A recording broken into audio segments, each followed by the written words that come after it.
نعرہ تکبیر اللہ اکبر نعرہ تکبیر اللہ اکبر نعرہ رسالت یا رسول اللہ نعرہ رسالت یا رسول اللہ نعرہ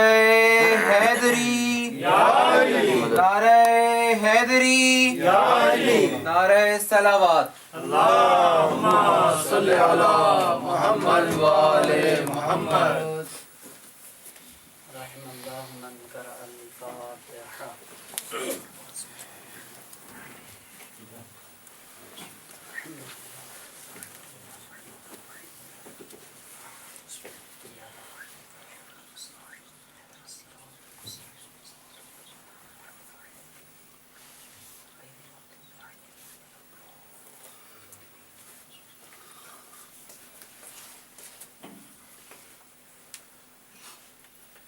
اللهم كن لوليك الحجة بن الحسن صلواتك عليه وعلى آبائه في هذه الساعة في كل ساعة وليا وحافظا وقائدا وناصرا ودليلا معينا حتى تسكنه أرضك طوعا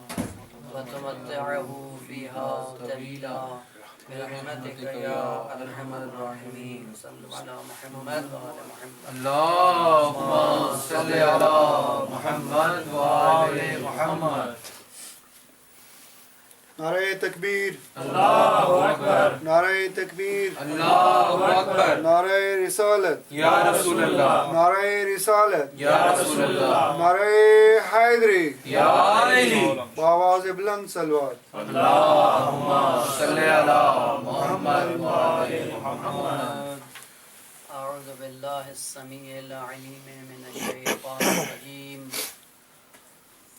بسم اللہ الرحمن الرحیم الحمد للہ رب العالمین بارئ الخلائق اجمعین ثم الصلاة والسلام والتحیۃ والاکرام علی سید الانبیاء والمرسلین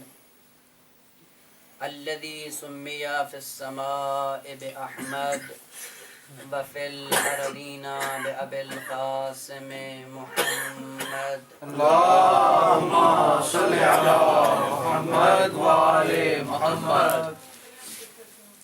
وعلى أهل بيته الطيبين الطاهرين المعصومين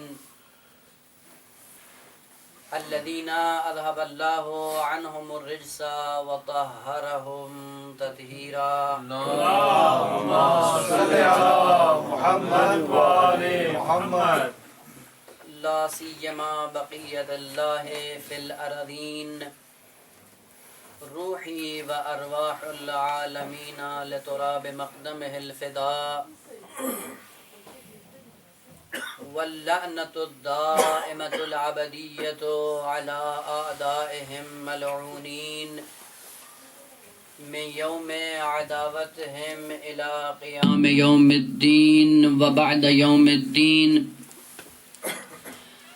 ورحمة الله على محبيهم وشيعتهم ومواليهم أجمعين أما بعد فقد قال الله الحكيم في كتابه المتين بسم الله الرحمن الرحيم نحن نقص عليك أحسن القصص بما أوحينا هذا القرآن وإن كنت من قبله لمن الغافلين صلوات پڑھنے محمد اللہم صلی علی محمد وآل محمد سب سے پہلے کہ میں اپنی چند ایک معروضات آپ سروران معظم کی خدمت میں پیش کروں.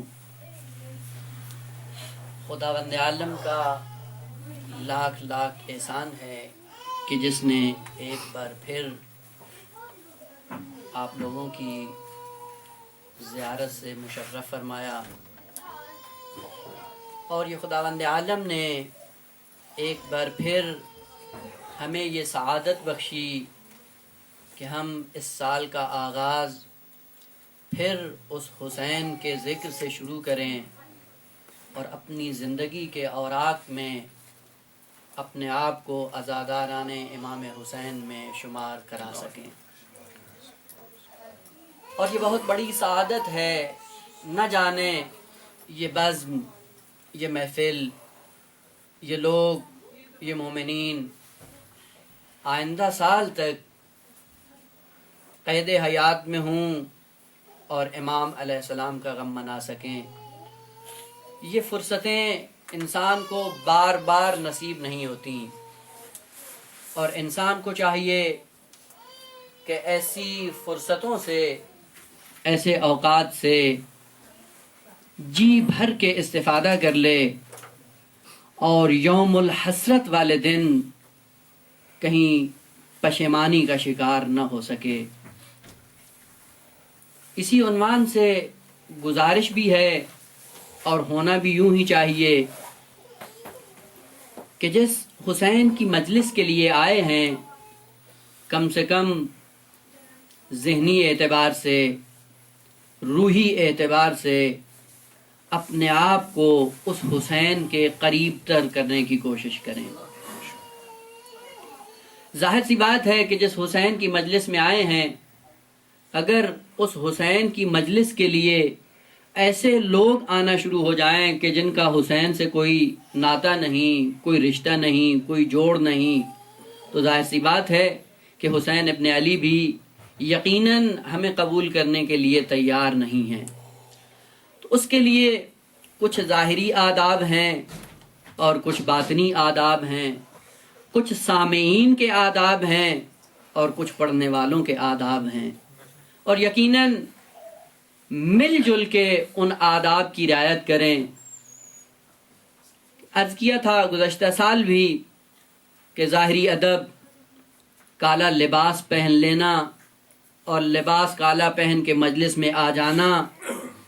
یہ کوئی فلسفہ عزاداری نہیں ہے اور انسان یہ سمجھے کہ میں نے کالا لباس پہن لیا ہے بس میں تو سب سے بڑا مومن ہو گیا. نہیں، ادب ضرور ہے کہ انشاءاللہ انہی آداب کے ذریعے ہم ان مقاصد تک پہنچتے ہیں. ادب ضرور ہے لیکن مقصد یہی نہیں ہے کہ انسان کالا لباس پہن کے اپنے آپ کو عزادار کہنا شروع کر دے. ظاہری لباس کالا ہونا چاہیے اور یقیناً ہونا چاہیے تاکہ لوگ، دیکھنے والے یہ سمجھ جائیں کہ یہ حسین کا عزادار جا رہا ہے. اور جس طرح لباس سے یہ لوگ سمجھ جاتے ہیں کہ یہ حسین کا عزادار جا رہا ہے، کاش یہی لوگ ہمارا عمل دیکھ کے یہ کہیں کہ یہ حسین والا جا رہا ہے. تو اس کے لیے ظاہری آداب میں سے باوضو ہو کر آئیں. اور ظاہر سی بات ہے یہ مقدس محفل، یہ مقدس مجلس، یہ مقدس بزم جن مقدسین کے نام سے برپا ہو رہی ہے، جن کے بارے میں خداوند عالم نے آیہ تطہیر جیسی سند نازل کی، وہ جو پاک و پاکیزہ ہیں، تو یقیناً وہ پاک و پاکیزہ لوگوں کو ہی قبول کرتے ہیں. تو ظاہری ادب، باوضو ہو کر آنا، اور ساتھ ساتھ کچھ باطنی آداب ہیں. ذہن سے وہ خرافات، ذہن سے وہ خیالات اور ذہن سے وہ غلط قسم کے افکار جو کبھی نہ کبھی انسان کے ذہن میں آیا کرتے ہیں، ان سے بھی انسان کو پاک و پاکیزہ ہو کر اس محفل میں آنا چاہیے. اور سب سے بڑی بات یہ ہے کہ انسان جب اس محفل میں آئے، اس وقت کی حالت اور جب یہاں سے جا رہا ہو اس وقت کی حالت میں فرق ہونا چاہیے. جب آ رہا تھا تو اس میں کچھ کمیاں تھیں، جب جا رہا ہو تو کچھ لے کے جا رہا ہو. اور یہ فقط بشریت کے ساتھ خاص نہیں ہے. یقین جانیے اتنی احادیث اور اتنی روایات کثرت سے ملتی ہیں روئے زمین پر، جہاں بھی ذکر حسین ہوتا ہے